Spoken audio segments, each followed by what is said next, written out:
नमस्कार दोस्तों, आज हम लेकर आए हैं हर विद्यार्थी के लिए एक प्रेरणादायक की कहानी। दोस्तों, इस कहानी को हर युवा, हर स्टूडेंट, सभी के लिए उपलब्ध है। इस कहानी को हर कोई देख सकता है और सुन सकता है। दोस्तों, इस कहानी को जरा ध्यान से सुनिएगा क्योंकि आपकी जिंदगी बदलने वाली है। तो चलिए बिना देर के इस कहानी को शुरू करते हैं।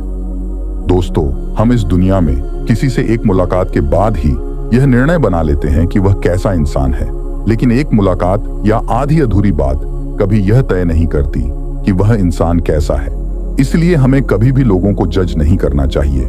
उस इंसान की प्रतिक्रिया के पीछे उसकी क्या भावना रही है, इसका हमें ठीक अंदाजा नहीं होता। शुरू करते हैं आज की विद्यार्थी के लिए प्रेरणादायक कहानी, दूसरों को जज करना बंद करो। एक कॉलेज में एक प्रोफेसर थे। वह क्लास में गए और बच्चों को एक कहानी सुनाने लगे। सभी कहानी सुनने के लिए बहुत उत्सुक थे। प्रोफेसर बोले, बच्चों, आज मैं तुम्हें एक कहानी सुनाने वाला हूं। एक बहुत बड़ा समुद्र था जिसमें एक बहुत बड़ा जहाज था जिसमें तकरीबन 300 लोग होंगे। अचानक जहाज चलाने वाले चालक को पता चला कि जहाज में कुछ खराबी के चलते जहाज डूबने वाला है। ऐसी स्थिति में उन्होंने लाइफ बोट का इंतजाम करवाया ताकि वह सबकी जान बचा सके। कुछ ही देर में लाइफ बोट लोगों की मदद के लिए आ गई। सभी लोग लाइफ बोट पर बैठने लगे। अंत में सिर्फ 2 लोग बचे थे जिन्हें लाइफ बोट पर बैठना था, लेकिन लाइफ बोट पर सिर्फ एक ही व्यक्ति बैठ सकता था। वे 2 लोग एक कपल थे। तभी पति ने तुरंत छलांग मारी और लाइफ बोट में बैठ गया और उसकी पत्नी वहीं जहाज पर रह गई। जैसे ही जहाज डूबने वाला था, पत्नी ने अपने पति से डूबते हुए कुछ कहा, फिर उसकी मृत्यु हो गई। प्रोफेसर बोले, क्या तुम में से कोई मुझे बता सकता है पत्नी ने डूबते हुए अपने पति से क्या कहा होगा? एक छात्र बोला, सर, उसने अपने पति को जरूर कोसा होगा कि वह उसे छोड़कर खुद लाइफ बोट पर चढ़ गया। दूसरा छात्र बोला, हाँ सर, उसने यही कहा होगा कि तुम ऐसे इंसान हो, मुझे आज पता चला। ऐसा करते हुए बहुत सारे छात्रों ने जवाब दिए। एक छात्र वहां पर चुपचाप बैठा हुआ कुछ सोच रहा था। तभी प्रोफेसर की नजर उस छात्र पर पड़ी। प्रोफेसर बोले, तुम क्यों इतने शांत दिखाई दे रहे हो? तुमने अपना कोई जवाब नहीं दिया। क्या लगता है पत्नी ने डूबते हुए अपने पति से क्या कहा होगा? छात्र बोला, सर, उसने यही कहा होगा कि मैं तो मर रही हूं, मेरे बाद मेरे बच्चों का ख्याल रखना। प्रोफेसर उस छात्र का जवाब सुनकर हैरान रह गए। वह बोले, तुमने बिल्कुल सही उत्तर दिया। उसकी पत्नी ने यही जवाब दिया था। और तुमने कैसे अंदाजा लगाया? छात्र बोला, सर, कुछ वर्ष पहले मेरी मां की मृत्यु हो गई थी और मरने से पहले उन्होंने मेरे पिताजी से यही कहा था कि बच्चों का ख्याल रखना। मैं इसीलिए उस औरत की मन की समस्या को समझ पाया। प्रोफेसर बोले, बिल्कुल सही। तुम उस औरत के मन के भाव को तो समझ गए, लेकिन कहानी के माध्यम से बहुत कुछ समझना बाकी है। अभी कहानी खत्म नहीं हुई है। तुम लोग जानना नहीं चाहोगे कि आगे कहानी में क्या हुआ? सभी छात्रों ने एक साथ हाँ में उत्तर दिया। प्रोफेसर बोले, उस व्यक्ति की पत्नी की तो मृत्यु हो गई। इसके बाद पति ने पत्नी की बात पूरी तरह से मानी। उनकी एक बेटी थी, उसका लालन पालन उस व्यक्ति ने बहुत अच्छे तरीके से किया। उसे पढ़ाया लिखाया, काबिल इंसान बनाया और एक बहुत अच्छे घर में उसकी शादी भी कर दी।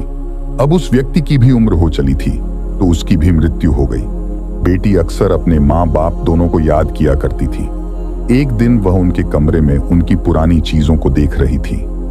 तभी उसके हाथ एक डायरी लगी जिस पर उसके पिताजी ने अपने जीवन की हर बात लिखी हुई थी।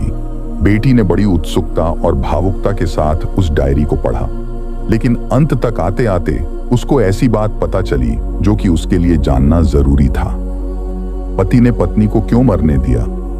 उस व्यक्ति ने अपनी डायरी में उसकी मां की मृत्यु की अंतिम घटना लिखी हुई थी और अपना दुख व्यक्त किया हुआ था कि आखिर उन्हें अपनी पत्नी को छोड़कर अपनी जान क्यों बचानी पड़ी।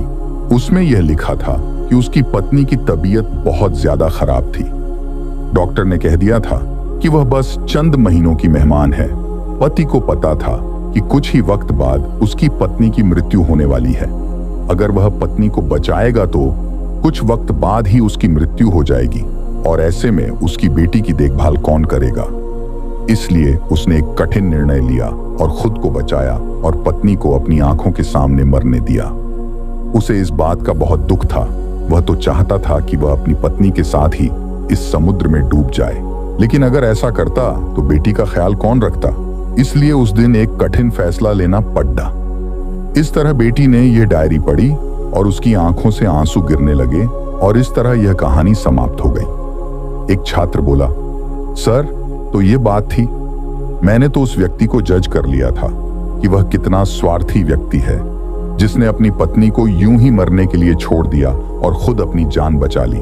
दूसरा छात्र बोला, हाँ, मेरे मन में भी यही बात थी कि कैसा पति है, खुद की ही फिक्र है।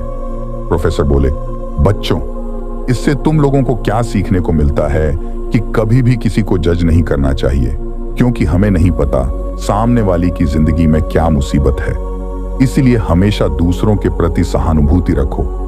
यह कहानी हमें यह बताती है कि थोड़े समय के व्यवहार या गुस्से को देखकर आप कभी किसी को जज मत करो, क्योंकि उसकी मन की स्थिति में वह किन जटिल समस्याओं का सामना कर रहा है हमें नहीं पता होता। इसलिए हमें बड़े ही धैर्य से लोगों को वक्त देना चाहिए ताकि उन्हें संभलने का मौका मिले, और किसी भी बात पर जल्दी से अपनी प्रतिक्रिया देने से बचना चाहिए। दोस्तों, उम्मीद करते हैं आपको यह कहानी जरूर पसंद आई होगी। दोस्तों, अगर आप इस चैनल पर नए हैं तो हमारे इस चैनल को सब्सक्राइब कर लें। तो चलिए मिलते हैं अगले दिन। तब तक के लिए आपका बहुत बहुत धन्यवाद।